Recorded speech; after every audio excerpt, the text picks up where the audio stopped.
Hey everybody, this is Strict9 with Strict9 GP, and this is episode 17 of my Out of the Park Baseball 18 playthrough with the Phillies. We're up to the trading deadline. We've got just a few games left before the actual deadline hits, and I've been trying to make some moves, get rid of some of my unhappy players, and it's been pretty slim pickings. I was able to get rid of my troubled player, which I'll cover here in a minute. But I guess the big news this week, obviously, is Out of the Park Baseball 19 has hit, and if you got the pre-order, you were able to pick it up today. I've installed it, but I haven't really got a chance to play around with it. That's probably what I'm going to do when I finish this episode. And it might be a couple days before I post anything from 19. Still deciding kind of how I want to go with that, but I'm going to try to finish out this season. It's not looking too good in terms of our chances for the playoffs. If you see our record, we're 46 and 55, 9 games under 500, which was about where we were the last episode. I think I got a run going at the end of that episode, but it petered out. I couldn't keep it going, and we've just struggled with injuries, and it's been a really down year, especially coming off last year. I really was hoping that I could build on that, and it's just, if there's anything to take away from this playthrough, this series, the real big key is injuries are going to happen, and you've got to have some budget room to make up for that, for one thing, and you've got to have some depth. And I've kind of waffled back and forth a little bit with this, but you still do. I think if you have a healthy number one ace on your starting rotation, I still think that's going to be better. I mean, we played the balanced rotation last year, and it got us pretty far into the playoffs, but Farr went down this year, and that's pretty much it. I mean, our chances are shot. I don't really have anybody I can trade for a number one starter, there's, of course, it's really going to be tough to find somebody in the waiver wire who would be that good of a pitcher. So I'm kind of stuck. I mean, I think for me, what I can hope for this year is maybe turning it around and getting close to that wild card spot. Maybe pick up a few places here in the East. Might finish around 500 if I can get hot. A lot can happen. But the big thing is just right now, looking at the disabled list, Farr's out for another 5 weeks. Moya out for 3 months, but that's not too big of a deal. Ketchum gone for the season. I really need him back. Suzarek is back in another week, so that's good. And then Juan Elman gone for the year. That really hurt me. So with all those injuries stacking up on top of each other, it's been really hard to compete. I will say, though, that I do have a couple of guys. Rhea and Maylock are in AAA right now on a rehab assignment, so they should be coming back soon. Probably, I'll give them another week, another start at least for Rhea. And then the trade that I made was really nothing much more than just to get Castro off the team. I mean, he's 2-9 this year. He cost us a lot of extra inning games and close games. If you look at his blown saves, he's improved. I mean, he was, I think the last playthrough he was at 8, maybe 10 saves, so he hasn't blown a save since then. So I may regret that, but he was just really unhappy on the team, and I traded him for a pitcher here who I'm going to put in the starting rotation right now. He's got some pretty decent numbers, and I think he's going to be a better choice than who I had. And then I'm going to go with Coriolan as my closer, which is what I wanted to do before I think Rhea or one of the other pitchers got injured. So I'm going to ride that one through and see how it does. leave the staff the way it is. Although Gowdy, I'd love to trade him, and I keep trying. Let me try him again, shopping him around, and I could finagle a trade, probably if I just kept at it. But I just that's my ground rule, and I stick with it. The offering the trade and going with whatever the AI gives me one-on-one. So what I'm going to do this game or this episode is I'm going to see how that shakes things up, just making that one trade, and see how far we get. See if we can pick up some wins. The rest of the league before we start playing here, Milwaukee is surprised me a little bit, but they do have some depth. They're doing really well. St. Louis is on a big losing streak, 10 in a row. New York has overtaken Miami, who Miami just started to tank really bad. They're one game over 500 now. And then San Diego playing strong again in the West. They're perennial division winners there, it seems like. And then in the American League, Oakland is still playing really good. Houston has come from where they were at the start of the season, but they're still just 500. They're going to have to scramble to make the playoffs this year. And then the White Sox still strong. Detroit in line for a wild card. And then Tampa Bay overtook New York in a big way since that last episode. I mean, they're now 3.5 games up. They're playing 644. This team just wins year after year after year in this playthrough. And I'm not really sure who their big players are. I mean, Justin Bellinger's having another great year. But if you look at some of these guys on their lineup, I mean, DH is hitting 211, shortstop's batting under 200. They don't have a whole lot of like star-studded lineup, but they just win every year. I think their pitching staff is really strong though, and that's the difference here is when you have, in their case, just kind of looking top, from 1 to 5. I mean, they've got 3 guys there who could probably be a number 1 starter on my team. That makes a big difference. So that's how they're winning. And then the rest of the league, no real big surprises. Minnesota's still struggling, and Boston really struggling. They have the worst record in baseball right now. In terms of leaderboard, Edwin Diaz and Elwell leading it off in home runs. Elwell's off his pace, but he's still on pace to hit 50 plus. Yannick Lopez is having a great year. He was with Milwaukee for several years, and he's on pace for 24 wins. He's 15-1 this year. He's having a career year. And the National League, Lockfeld still number 1 in wins, on pace now for 21. I hope he can keep it up. Surprisingly, Kuznetsov at Atlanta's having a good year. Ian Plyler, he's having another good year, but it's just St. Louis has struggled through this playthrough, and once again he's on pace for maybe 14 wins. So it's tough for him to get a lot of wins on a team like maybe Tampa Bay even, or Milwaukee. He'd probably be 20-25 wins a year easy. So let's go ahead and start and sim a few games, and hopefully just getting rid of Castro will maybe change the mood on the team a little bit. Our first series, we're going to be against New York for a few games here. Boston has been active too in this season. They made another trade. So here we go at the Mets. And we started off right. We win 5-2. Vargas, a good game. Lewis, a good game. Gowdy finally got a good win. And Coreyline picks up his second save of the year. First since he took over the closer's job. So it's only one game, but maybe that's going to be a good sign.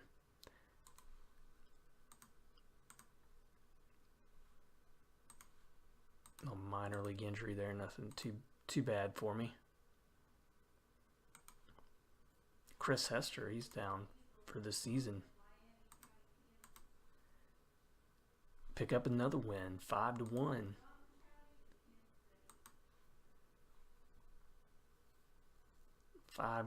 Over the Mets.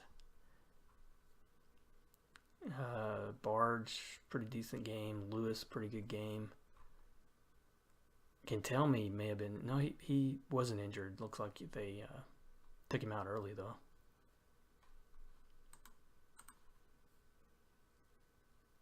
Greg Bird's still playing. He's had a good career in this playthrough. So here we go. This is for the, let's see if we can, well, no, it's a 4-game series, sorry.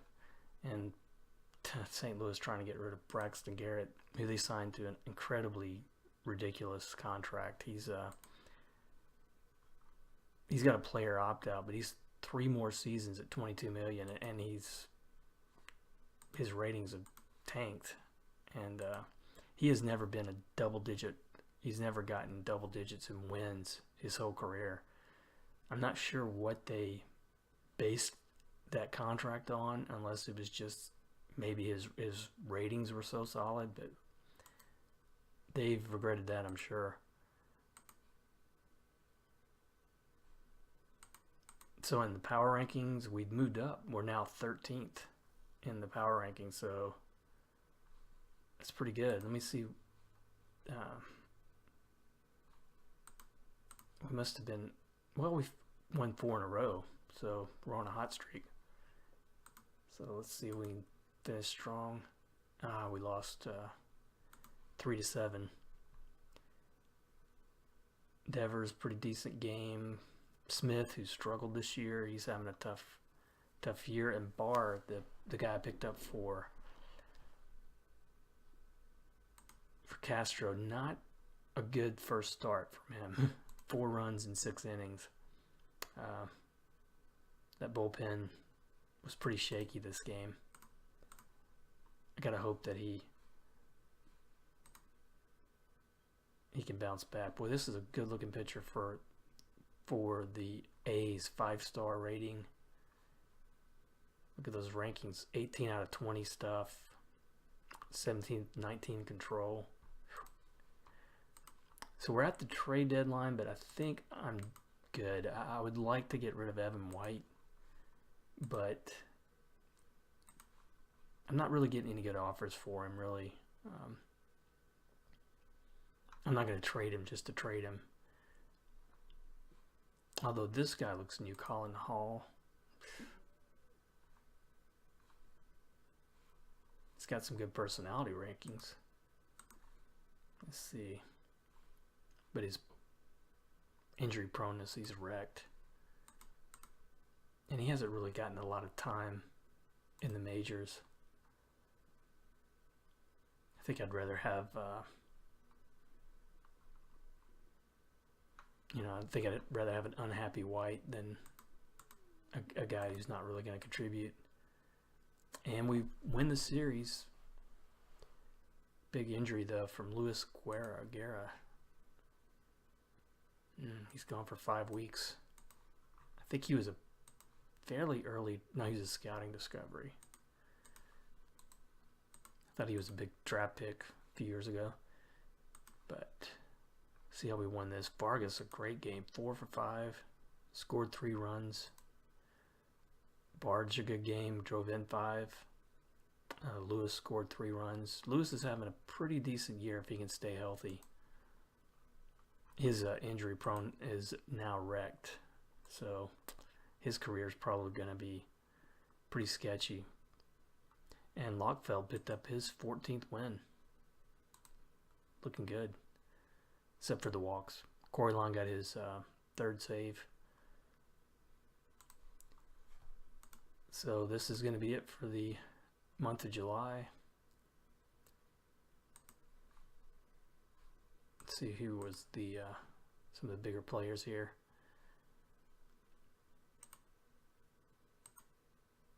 So Arturo Lozo is a player of the month. He is having a great year for Toronto.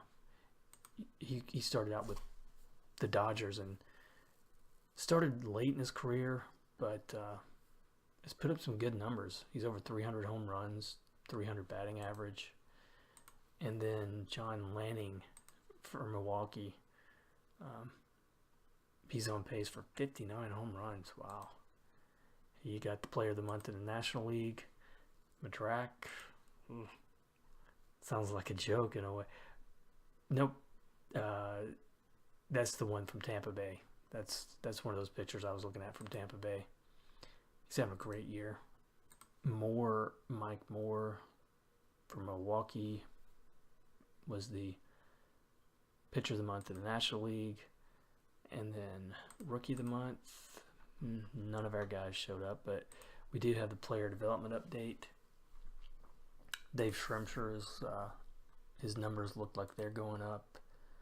Normally, not really sold on him because of his control. Devon Ketchum, this guy, he continues to improve. I think I'm really going to have to call him up soon.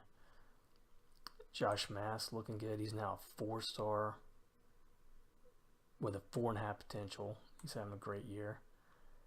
Vargas, he keeps improving. He's a 4-star with 4.5 potential. Man, that's great. He's going to have a good career if he stays healthy, I think. Luis Aridia, Juan Ochoa went down. He's now a 3-star player. Well, OSA still has him at 4.5. Juan Elman, unfortunately, is still going to be injured for a while. Urrutia, his numbers improved a little bit there. He's having a good year in AAA.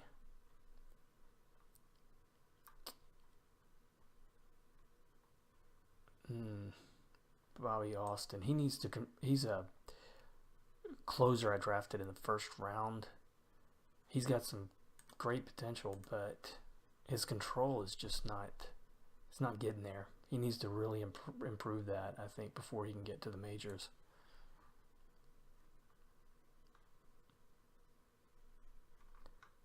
Not seeing any big movement there in the minors. What's this guy? He's a half-star player. I always like to, when the month rolls around, I always like to go and look and see if any other ratings improved. Looks like Gowdy went down a half-star. Some of these guys are maybe losing ground. Vandenhoeven. I forgot that I did bring him up. I need to start him more, I think. Give him more play time.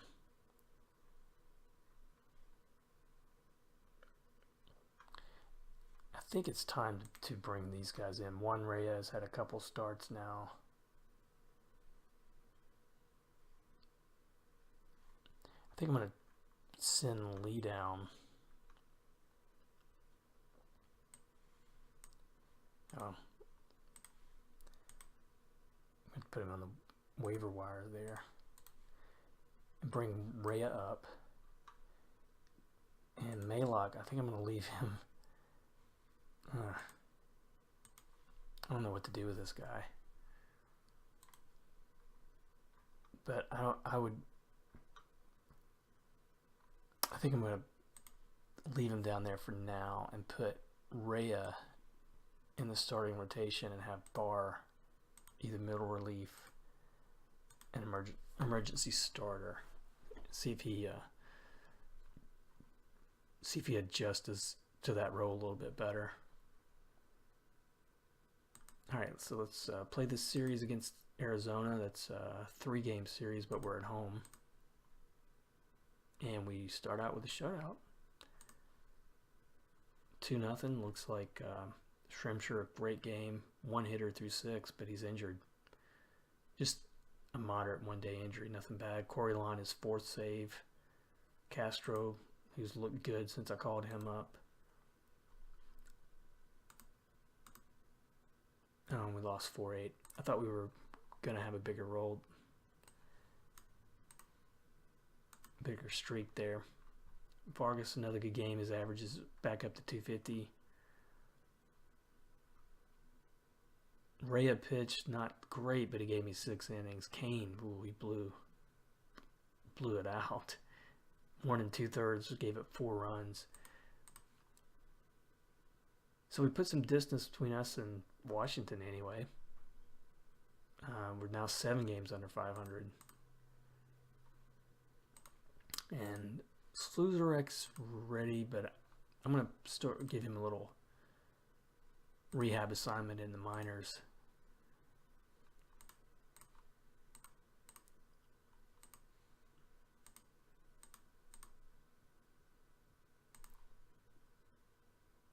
They're playing him at left field. Wow. All right, let's see if we can win this series against it. And we do against Arizona.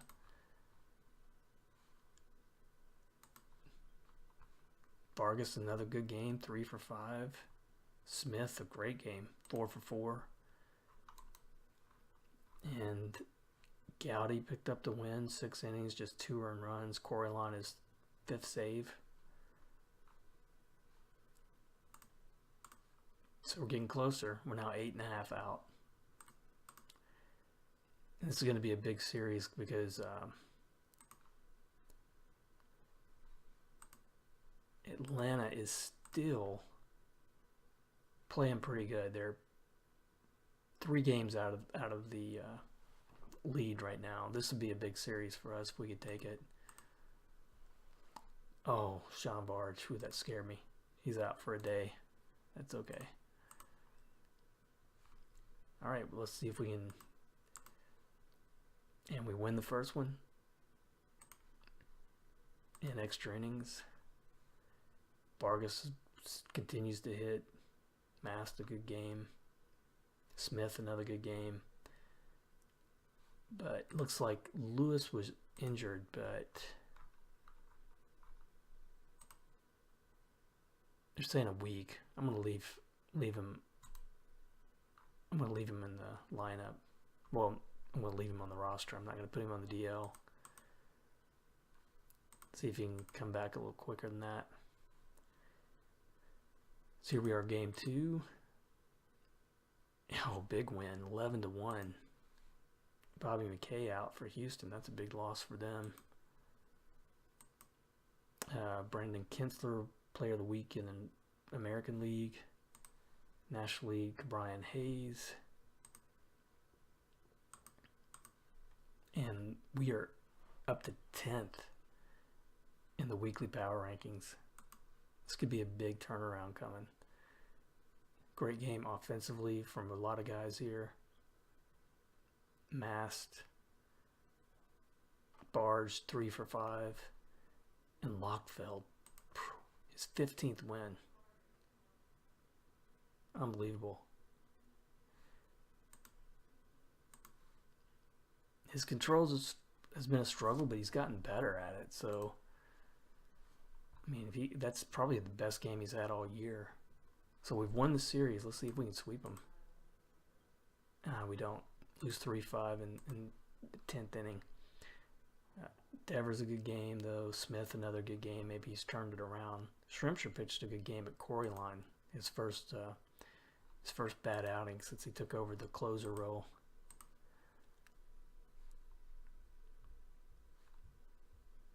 So I'm going to go through and finish up this series with New York.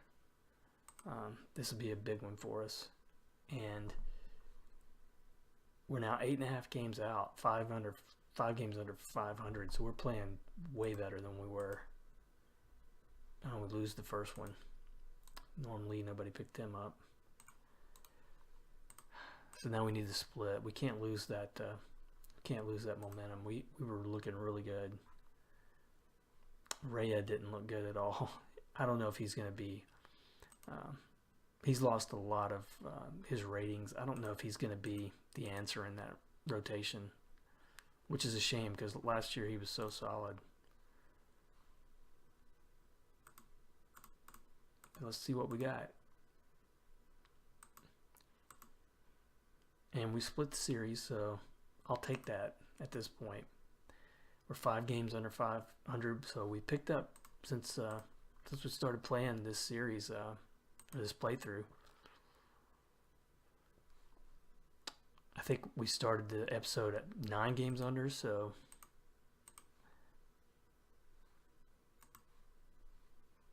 not bad. Ochoa had a good game. Devers 3 for 4. Gowdy, another win for him. That's good.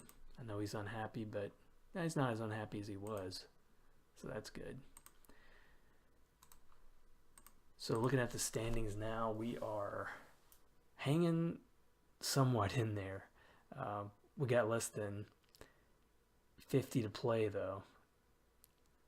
And we are 5 out of the wild card. 8.5 out of first. I don't think we'll be able to catch New York. I don't care how good we play, but let me see how we've been playing. So we were 13-12 for July, 5-3 so far this month. So it's possible we could squeak out. I mean, we might have a good August, good September. You know, maybe play 10 games over those 2 months. We might have a chance, you know. If we finish, say, 4 games over 500, we might be in the race at that point. But a lot of it's going to depend on how healthy we stay,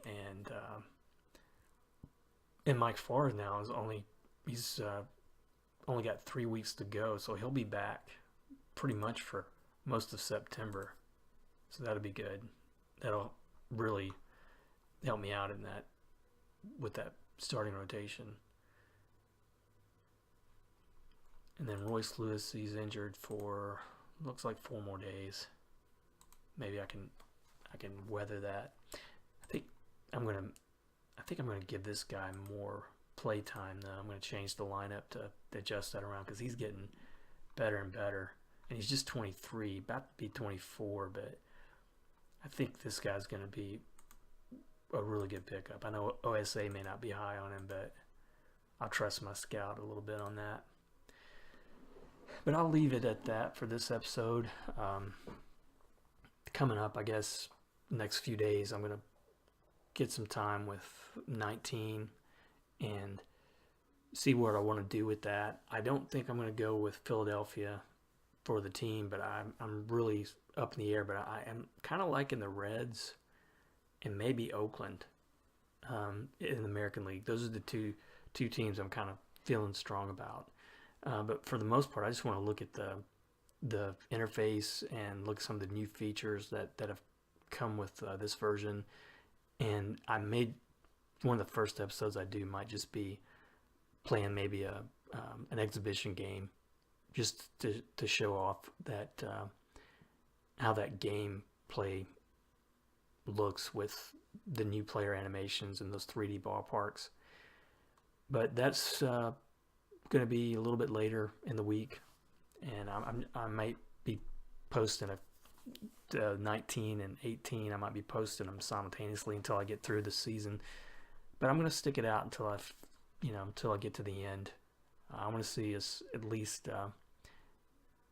get 2 seasons in under the